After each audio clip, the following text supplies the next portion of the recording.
Assalamu alaikum.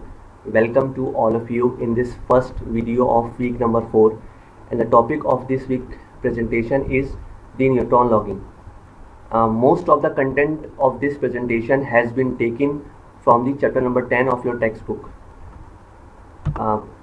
These are the agenda of today's presentation. We will be discussing the basics of neutron logging.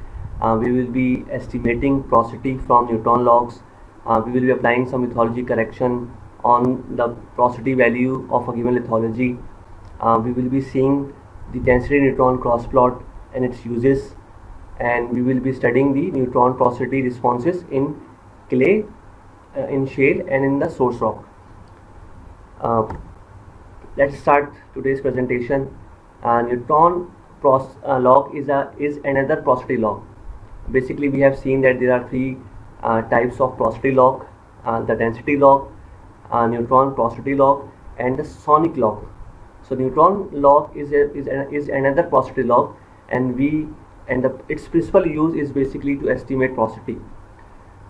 We will be seeing basically the advantage when density log is to prefer over neutron log, and when neutron log value is more reliable as compared to density and sonic log. We will be seeing once we complete the sonic log. So basically there are three types of porosity log: the density, neutron, and the sonic log. In this log, in neutron log, the formation is bombarded with the high energy neutrons. So basically in neutron log we bombard the formation with the neutrons. Neutron log is an example of the induced measurement. Remember, we have seen that there are three types of measurement: the induced measurement, the spontaneous measurement, and the mechanical measurement. So the neutron log basically is an example of induced measurement where the source is emitting the high energy neutrons, and obviously these neutron will move inside the formation, and they will interact with the formation material, and at the detector the numbers of neutron reaching at the detector will be counted. So the tool operates by bombarding the formation with high energy neutrons. It is reported in terms of neutron porosity unit in track number 2 and 3. The neutron log is sensitive mainly to the amount of hydrogen atoms in a formation. So we will be seeing this in further slides, that how neutron log basically is sensitive to the amount of hydrogen atoms in a formation. But for right now, you need to remember that neutron log is basically measuring the hydrogen content of the formation, and we know that hydrogen is present in fluids, in water as H2O, in gas for example CH4, and in oil for example octane, decane, and etc. So hydrocarbons and water basically contains the hydrogen atom. Some formation, for example clay, or maybe for example coal, the other formations also have hydrogen as a part of their matrix. But in clean formation, for example sandstone, limestone, dolomite, the hydrogen is only present in the fluids, and fluids are present in the pores.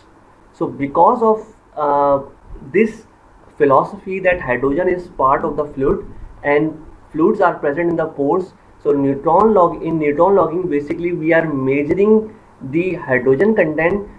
In other words, we are measuring the porosity of the formation. We will be seeing in the coming slide. So neutron log basically is measuring the amount of hydrogen atoms in a formation, and again its main use is in the determination of the porosity of the formation. So by measuring the hydrogen atoms, basically we are measuring the porosity of the formation.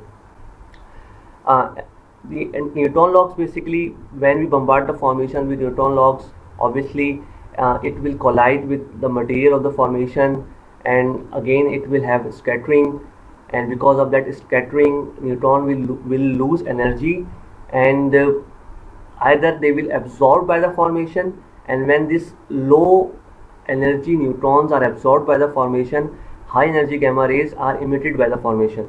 So detectors are either measuring the low energy moving neutrons or the gamma rays that has been emitted by the formation after absorbing these low energy neutrons. And basically count rate count rate, basically we see that there are two detectors. One is called the near detector and other is called the far detector. So basically we are measuring the number of neutrons reaching at the near detector. Similarly, we are measuring the number of neutrons reaching at the far detector. So basically we are converting that number of counts at each detector into the count rate by dividing near to far basically neutrons. So count rate is measured by the detector, and we convert that count rate into the amount of hydrogen atom in a formation. And as I have mentioned that hydrogen generally is present in fluids, and fluids are only generally in the pores. So by measuring the hydrogen atom, we are measuring the porosity of the formation. Again, this relation is valid in clean formation, clean sandstone, clean limestone, clean dolomite.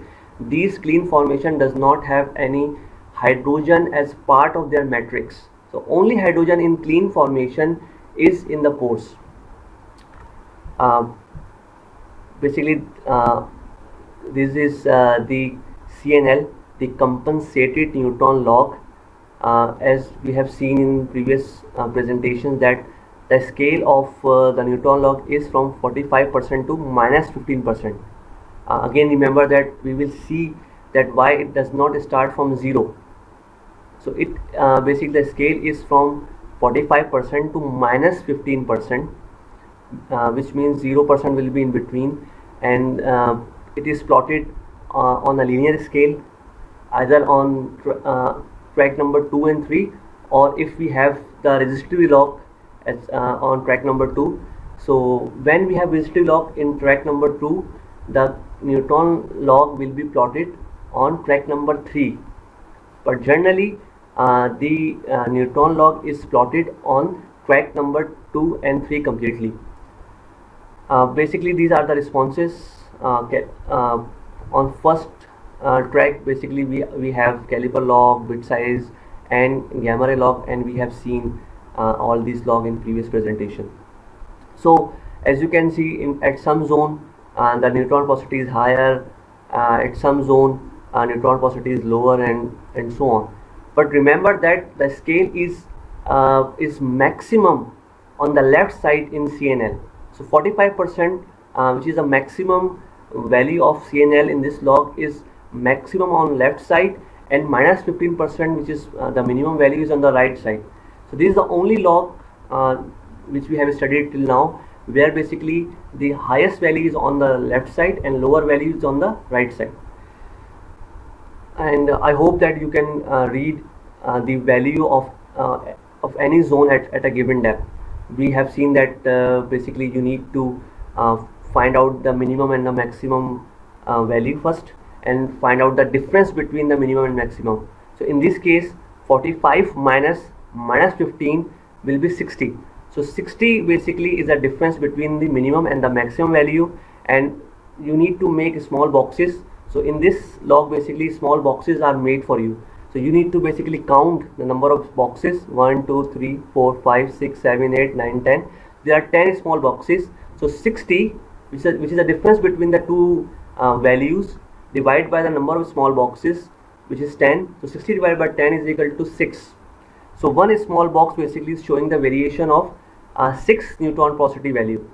So 45%, 39%, and again 33%, 27%, 21%, and so on. So basically with one box, 6% neutron porosity value is changing. And again you can basically read at the value of CNL at any point. For example, in this third zone, basically it is 2 boxes away from the left side. So 2 boxes, 1 box is equal to 6, so 2 boxes means 12% value is changing from the left side till this point. So the value of the neutron porosity on this box will be 45 minus 12, which means 33%, and so on. You can read it. Again, in the exams, you should be able to read the zone value by yourself. You should be able to read all logs value against each zone by yourself. These are the common responses of neutron log against common lithologies: shale, sandstone, limestone, dolomite, coal, salt, silt. These are different common lithologies found in your well bore. Generally across shale you have high neutron porosity value. We will be seeing in coming slides. So against shale you have very high values. The scale in this particular log section is from 60% on the left to -12% on extreme right. So the scale is from 60% to -12%. Shale, there are, for example, 4 shale zone, and you can see the value is around 40%, and in the third shale the value is much higher on the top section. So shale has very high value in 3 zones: first, second and fourth shale zone. The value is around 40%, and the third shale zone, basically the value at the top zone is much higher than 40% and decreasing subsequently because of the compaction. So shale generally has very high neutron porosity value. Sandstone, limestone, dolomite, these are the, I mentioned that these are the clean formation, which means the hydrogen in this zone will only be present in the pores. So as you can see, the 0% sandstone, 0% porous sandstone will have a neutron porosity around 0%, which means no pores, no fluids, no neutron porosity value. So when this quartz has 0% porosity, which means it does not have any fluids, which means it does not have any hydrogen value. So the neutron porosity value will be around 0%. Again, remember that neutrons are sensitive to hydrogen atom in the formation. So when the porosity of the sandstone is 10%, which means you have 10% pores, which means that these pores will be occupied by a fluid, and depending on the type of fluid, whether it has gas, oil and water, the density of the fluid will be different. Gas has low density, oil has higher density, and water has much higher density as compared to oil and gas. So porosity is 10%, and depending on the fluid it has, the neutron value will be different. So when this, for example, sandstone which has 10% porosity, and assuming that this sandstone contains the water only, the neutron porosity value is around 6.5%. So neutron porosity value has increased from around 0% to 6.5% because now this 10% sandstone, 10% porous sandstone contain basically fluids. One thing you must be emphasizing, or you must be checking, that the porosity is 10%, but the neutron porosity basically is showing 6.5%. So again, neutron porosity apparently is not showing the accurate porosity of the formation. Again, the porosity of this sandstone is 10%, but on the log, as measured by the neutron porosity, is showing that the neutron porosity is 6.5% here, which means that it is not accurate. That is why I am saying that we need to apply lithology correction, because all the porosity reported by the neutron log is always reported in the limestone unit. We will be seeing in the coming slide. So sandstone, the actual porosity is 10%, but the neutron porosity basically is showing 6.5%, which means that something has to be done on the reported neutron porosity to get the actual porosity. So, and that something is lithology correction, because the reported neutron porosity is in the limestone unit.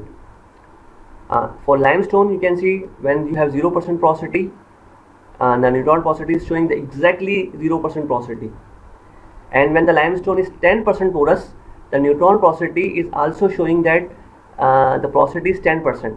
So actual limestone porosity, which is 10%, is exactly showing by the neutron porosity on the logs, which means that in limestone the neutron porosity log will be showing the exact value of your formation. But for sandstone and dolomite, it will not be showing the exact value. It will be On the logs, basically it will be showing in the limestone unit. So as you can see in dolomite, 0% porosity. You have actual 0% porosity. On the neutron porosity log, it is showing 1%. When dolomite is 10% porous, as you can see, the neutron porosity value is around 18%, which means it is not accurately basically measuring the porosity of dolomite. Again, this 18% is reported in limestone unit. So when you identify that your lithology is dolomite, not limestone, you need to basically apply the lithology correction in dolomite to correct this 18% to get the exact 10%. We will be seeing in coming slide. So except limestone, the neutron porosity values in sandstone and dolomite need to be corrected, and we have seen that basically neutron log is measuring the hydrogen content in the pores and indirectly the porosity of the formation. Again, shale has very high porosity. This sandstone basically is 20% porous, and basically it has gas, oil and water. On the top zone you have gas, in the middle section you have oil, and in the bottom section you have water. So first, basically the bottom zone which has the water, basically you see that the neutron log is measuring around 16% porosity. In actual you have 20% porosity, but the neutron log is measuring 16% porosity. Again, I repeat that you need to correct this neutron porosity value in order to get this 20% porosity, the actual porosity, and this is called a lithology correction. It is showing that basically when you have gas in the top section, and although the porosity of the formation is 20% porous sandstone, basically the pores are occupied by the gas. You can see that the neutron porosity log is measuring the lower porosity as compared to the oil and water section, because the density of the gas is very lower as compared to oil and water. So the number of hydrogen in the gas zone are lower as compared to oil and water zone. So the neutron porosity as measured by the neutron log in the gas zone will always be lower than the actual value. So as I told you that in sandstone we need to apply lithology correction to get the true neutron porosity value. In gas zone, the actual porosity is basically the reported porosity is much lower than the actual porosity. So you need to apply lithology correction plus the gas correction to get the true porosity in the gas zone. We will be seeing in the coming slide. So the neutron porosity basically measures the hydrogen content of the formation, and as per the hydrogen content the value is different. In some formation the neutron porosity value is very high, for example in shale and in the coal section. This is the coal section, the black one, basically, and the neutron porosity value is very high, is around 55% value. Coal has the highest hydrogen index. We will be seeing hydrogen index in the coming slide. So the coal has the highest hydrogen index. So the neutron porosity value in coal is much higher than the other common lithologies. These are the important uses of neutron log. The main use obviously is to calculate the porosity. The second use is to identify the lithology. So basically for lithology identification we need to combine the neutron and density, and that is called the neutron density cross plot. Again, it is very important technique, and along with PEF log, the litho density log, the PEF log, this is basically the second useful log to identify lithology. The third use is to calculate discriminate between oil and gas. We will see how this log is used to identify the gas zone and oil zone. A neutron log alone can identify some distinctive lithologies like coal, salt, evaporite, etc. Again, the principle behind the neutron log is that high energy neutrons are sent into the formation These neutrons scatter elastically with nuclei. This is the interaction that is used for neutron positivity measurement. Each collision slows down the neutron, and once the neutron is moving much slower, the neutron population can be counted using either of these methods, neutron detector and the conventional gamma ray detector. Neutrons obviously cannot exist for very long on their own. They eventually get absorbed by the other nuclei, and when they are absorbed by the nuclei, the gamma rays are emitted. So in modern tools basically measure the slow moving neutrons, but in older tool they were measuring this gamma ray which is emitting after the neutrons have been absorbed by your atom. Basically this is the energy profile. Generally the neutrons, when they are emitting from the source, they have very high energy, as you can see, around in the range of mega electron volt, and after many collisions their energy is decreasing continuously, and after many collisions the neutron energy drops to thermal level. The thermal level is that when the energy level is around 0.025 electron volt. So from mega electron volt to till 0.025 electron volt, this is basically the energy drop occurring with when your neutron is colliding with your formation atoms. Obviously depending on which atom it is colliding, this energy will drop very sharply or very slowly. And when neutrons have entered into this thermal energy level, it will eventually will be absorbed by your atom, and when this neutron is absorbed by the atom, gamma rays will be emitted. This slide shows that how neutron will lose its energy, and basically neutron is colliding with all the material it is encountering, but the neutron energy loss to any particle depends on the ratio of the neutron mass to the particle mass. We have seen this in the basic physics course in second year, that when two basically masses collide, and when these two masses have the same mass, when these two particles have the same mass, and accordingly if one is moving, other is stationary, when the moving mass collides with the stationary mass, it will lose all of its energy and it will get stopped, and the other particle which was stationary before collision will start moving with the same velocity as that of the first moving particle. So the maximum energy of neutron is lost when a neutron collides in line with the nucleus of the same mass, which is hydrogen. So hydrogen is basically a proton.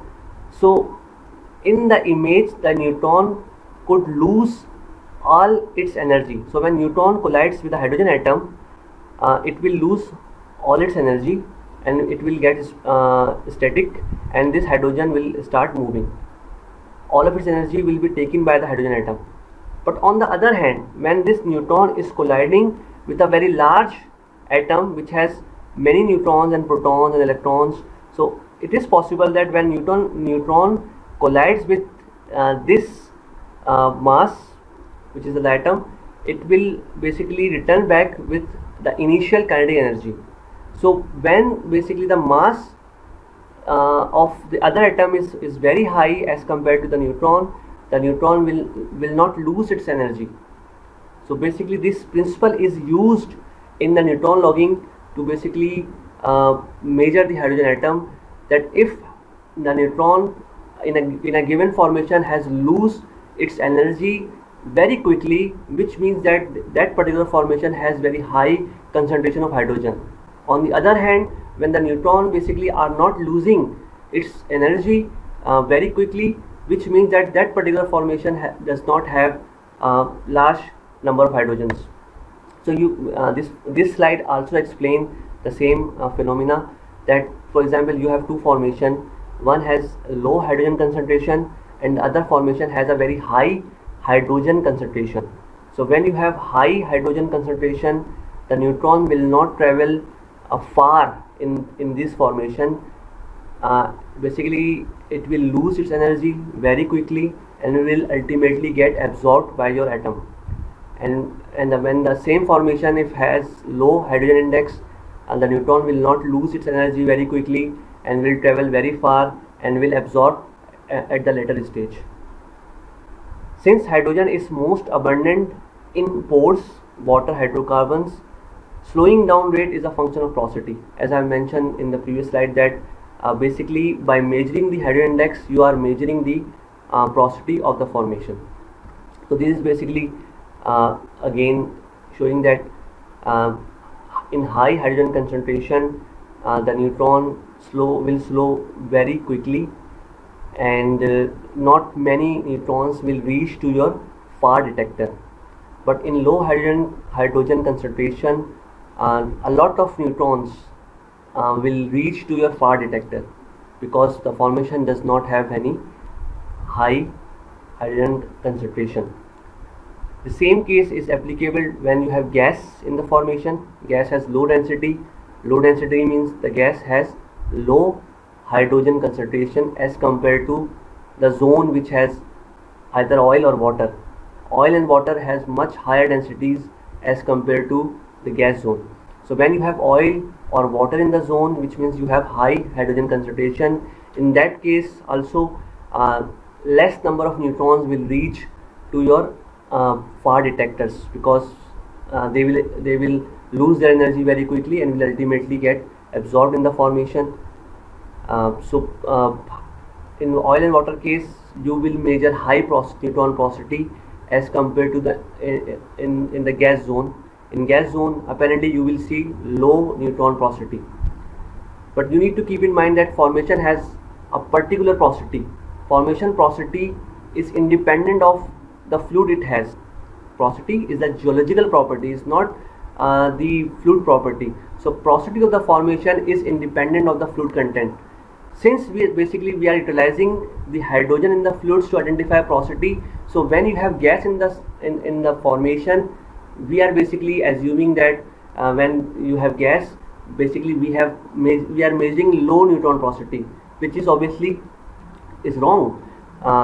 We need to basically compensate or correct the porosity values in the gas zone to get the true formation porosity. This slide shows the clouds of neutron around source. So in formations where you have low hydrogen concentration, you will be having large clouds of neutron around the source, and in the formations where you have high hydrogen concentration you will have this small cloud of neutrons around source. So again it links to the neutron movement. So in high hydrogen concentration of the neutrons will slow down very quickly. The hydrogen index. The quantity of hydrogen atoms per unit volume is known as the hydrogen index, and as you can see in this figure that water which has density equal to 1 also has hydrogen index equal to 1. So basically the base case is water.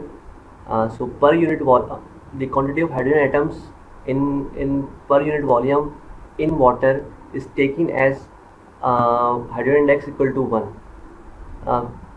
Gas has lower density, oil has lower density as compared to water. So the gas has the lowest hydrogen index, and according to the density of the gas it can be for example 0.1, 0.05 or maybe 0.2. So generalized basically hydrogen index of gas is taken as around 0.2. You can see that in a given volume of the gas, hydrogen atoms are very less because the density of the gas is the lowest among all these fluids. Oil has intermediate density, higher density as compared to gas but lower density as compared to water. So the hydrogen index of oil are between gas and water obviously, and depending on the density of the oil the hydrogen index can be 0.5, 0.6 or it can be up to 0.9. So when you have heavy oil its density is closer to the water, So hydrogen index of that oil will be near to the water, maybe around 0.9. So for light oil, hydrogen index will be lower than heavy oil. It will be maybe 0.5 or 0.6. Basically, when these fluids are only present in the pores, the neutron log will be giving you the porosity of the formation. But some formations, for example shale has hydrogen as part of their matrix too. So neutron log basically cannot differentiate between the hydrogen in the pores or hydrogen in the matrix. So neutron log will see that hydrogen, that this hydrogen is also part of the pores, which is not exactly. Basically that hydrogen is part of the matrix and should not be included in the porosity. But neutron cannot differentiate between hydrogen in the pores or hydrogen in the matrix. So all the hydrogen in the matrix will be giving you as the hydrogen in the pores. So because of that reason, neutron log is not reliable in shaly formation, because shale has hydrogen as part of the matrix.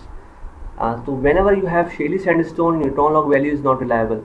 Neutron logs are only reliable in clean formation, clean sandstone, clean limestone, clean dolomite, because in these formation the fluids is present in the pores, and all the hydrogens that is missing by neutron is only present in the pores. That's need to be considered when basically when you are making a quality check of the porosity calculated from all the logs. These are basically the most common hydrogen indexes. For example, fresh water has hydrogen index is 1. Basically it is the base case from where all the other hydrogen indexes are referenced. Quartz, you can see sandstone has almost 0% hydrogen index, showing that in quartz, sandstone, calcite, limestone, dolomites, these are the clean formation, and when you have the clean matrix, it does not have any hydrogen indexes. So in these clean formation, only the pores have the hydrogen atoms. The matrix does not have any hydrogen atoms. Shale, on the other hand, as you can see, shale matrix basically has the hydrogen index, and depend on the mineralogy of the shale, the hydrogen index can vary from 9% to 37%. Coal, among these lithologies, among these common lithologies, as you can see, coal has the highest hydrogen index. Again, coal has coal bed methane, and coal structure is basically is composed of hydrocarbon. So because of that, coal has the highest hydrogen index. So because of this high hydrogen index, you can identify coal in the log section.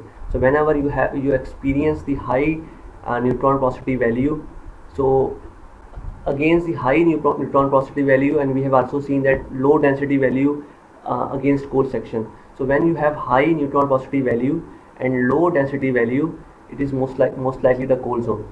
Again, the coal has the highest hydrogen index. So these are basically the common hydrogen indexes of common lithologies. So again, when you summarize this slide, so when a tool is run in 100% water zone, 100% water zone is hypothetical case. In the borer section, you will never have this 100% water zone. If water is there, it will only be in the pores of the formation. So this is the hypothetical case. It is written that a large tank of, for example, so large tank is only possible at the surface, and in the reservoir you cannot have a large tank. You will have different lithologies, and if water is there, it will only be in the pores of that particular formation. So when the tool is in 100% water, the hydrogen index will be 1, the base case, the reference case. This is equivalent to a rock of 100% porosity. Again, it is a hypothetical case. No rock will have 100% porosity.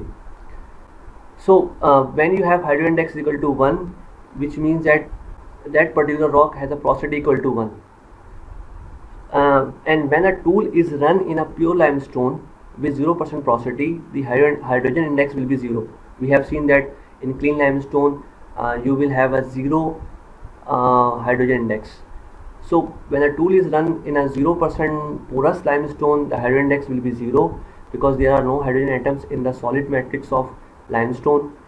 So we have a second fixed point basically where hydrogen index is equal to 0. So when Hi is equal to 0, it means the porosity is 0, and when Hi is equal to 1, porosity is equal to 1. So basically there are two reference points. Hi is equal to 0, porosity is 0. Hi is equal to 1, porosity is 1. So when a tool is run in a pure limestone with a given porosity, the hydrogen index will be directly proportional to the amount of water in the formation. So by knowing this principle, if you measure the hydrogen index, basically you are measuring the porosity of that particular limestone.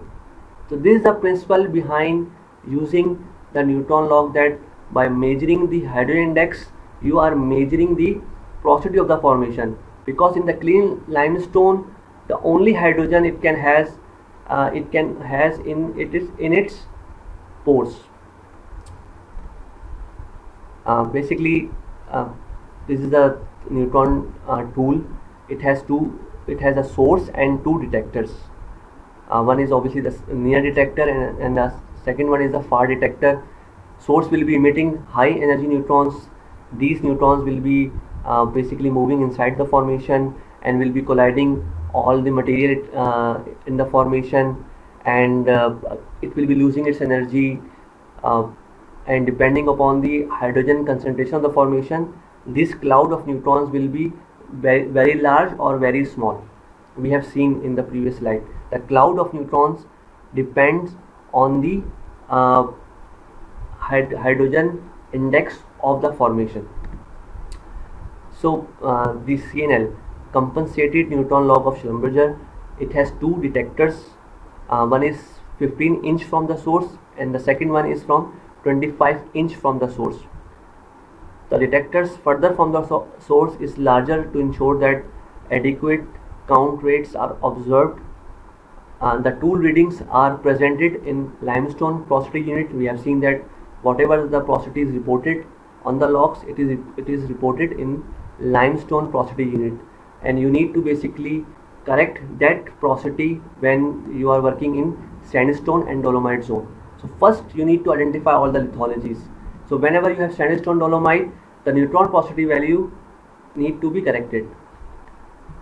The CNL tool is centered in the hole. Centered again, it is a PET tool. We have seen that PET tool basically is stick to the formation borehole wall.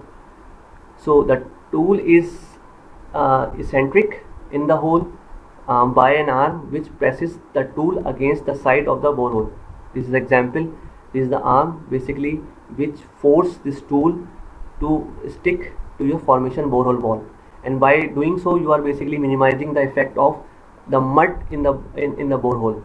Again, mud will always be there in the borehole when you are doing this conventional well logging. So in order to minimize the effect of the mud, you basically stick the tool to your formation borehole wall. The source is emitting high energy neutrons. The near detector, which is around 15 inch from this source, and far detector, which is around 2 feet 25 inch from your source. And the size of the far detector is larger as compared to near detector, because you want to capture as many neutrons coming from this source through this formation. So the size of larger far detector is larger as compared to the near detector. Basically the source, the neutron source, can be chemical or can be electrical. Most basically in modern tools, this electrical source is used. As written over here, that the starting point for Newton logging is the generation of neutrons. Original Newton logging tools used a chemical source. This emits neutrons in the energy range of around 1 to 10 mega electron volt. The new generation of tool uses a downhole accelerator to emit pulses of high energy neutrons into the formation. This device creates 14 million electron volt neutrons by accelerating deuterium into tritium target. So whether it's chemical source or a electrical source, the energy of neutrons is in the range of mega electron volt or million electron volt. In chemical source, then neutrons has around 10 million electron volt energy, and in this electrical source, the energy is around 14 million electron volt.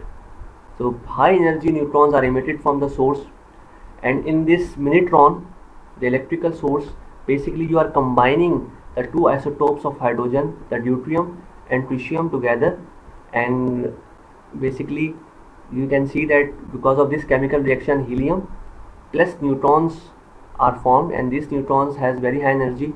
And as you can see, the counts in a second, around exponent 8 neutrons are emitting from your source. So very large number of neutrons are emitting through this source, and the neutrons also have very high energy, around 14 million electron volt.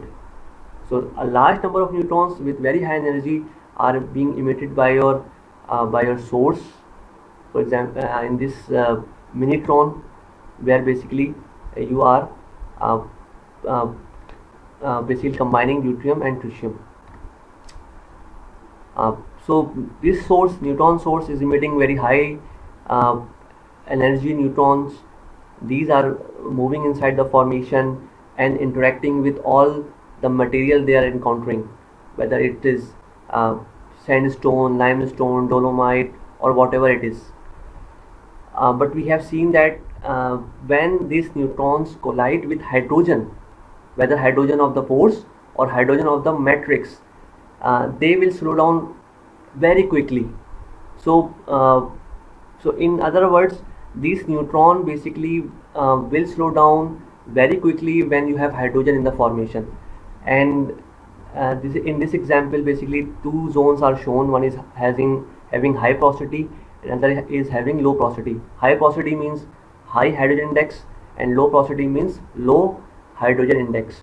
So when you have high porosity, which means you have high hydrogen concentration, these neutrons will slow down very quickly, and in far detector you will have less number of neutrons, because these neutrons will get absorbed in the formation, and the cloud of neutron is very small.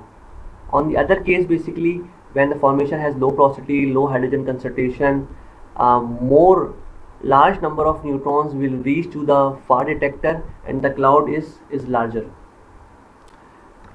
So again, basically this slide also shows the same thing.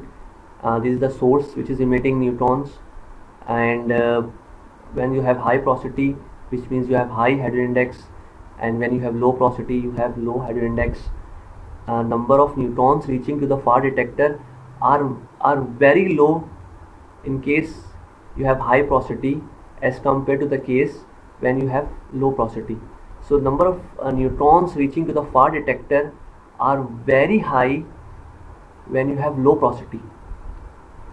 So when you are measuring this near to far ratio will be higher in high porosity zone as compared to low porosity zone.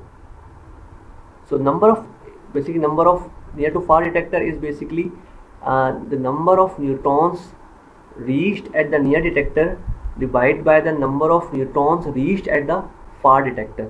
So near to far ratio means the detection at the near detector divided by the detection at the far detector. So this ratio will be higher when you have high porosity as compared to the case when you have low porosity. So the size of the cloud neutrons can be measured by the count ratio between two detectors. The ratio basically is then converted into a neutron porosity. So in actual, the tool is measuring the count rates, the counts of neutrons reaching to your detector, and when you have measured that count rate, you are converting that count rate into the porosity. And how? Basically, this is the graph. On y-axis you have the count rate, the near to far ratio, and on x-axis you have the porosity. So basically you are converting your count rates into the porosity by using this graph. And for example, in first case the count rate was 3.2. So you convert this count rate 3.2 into porosity. So on y-axis you have count rate, on x-axis you have neutron porosity. This is the line which is called the matrix line, and we have assumed that we have seen that whenever they convert near to far ratio into matrix, they always consider the limestone matrix line. So this is the limestone matrix line. So from y-axis you entered into this graph 3.2 and reach to this matrix line, which is limestone line, and read the neutron porosity value from the x-axis. So you entered horizontally, reach to this matrix line, and from this line move vertically downward and read the porosity value from x-axis. So this is the neutron porosity value against this near to far detector.